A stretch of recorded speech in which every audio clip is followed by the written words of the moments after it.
L'Iran ment. Après avoir signé l'accord de 2015, l'Iran a intensifié ses efforts pour cacher ses dossiers nucléaires. En 2017, l'Iran les a déménagés dans un lieu hautement secret à Téhéran. De l'extérieur, ça a l'air d'une enceinte innocente. Mais à l'intérieur, ce sont des archives nucléaires secrètes de l'Iran. Il y a quelques semaines, après un grand travail des services secrets, Israël a obtenu une photo du matériel à l'intérieur de ces boîtes. 25 000 pages et 25 000 dossiers sur 183 CD. Nous avons les documents, les graphiques, les présentations, les plans techniques, les photos et vidéos incriminées. Justement, nous allons à Jérusalem retrouver Stéphane Amar en direct pour BFM TV. Donc, les accusations de Benyamin Netanyahou, du gouvernement israélien, sont claires, nettes et étayées, Stéphane.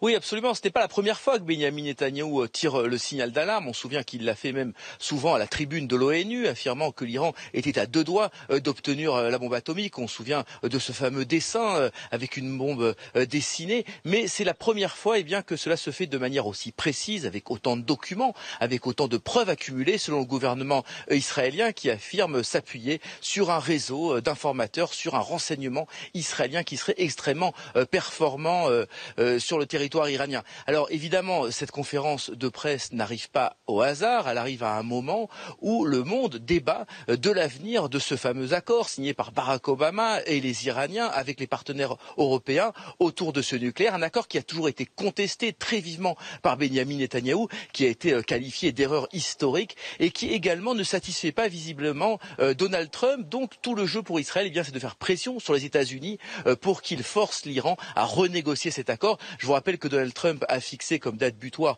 le 12 mai prochain pour décider ce qu'il doit faire.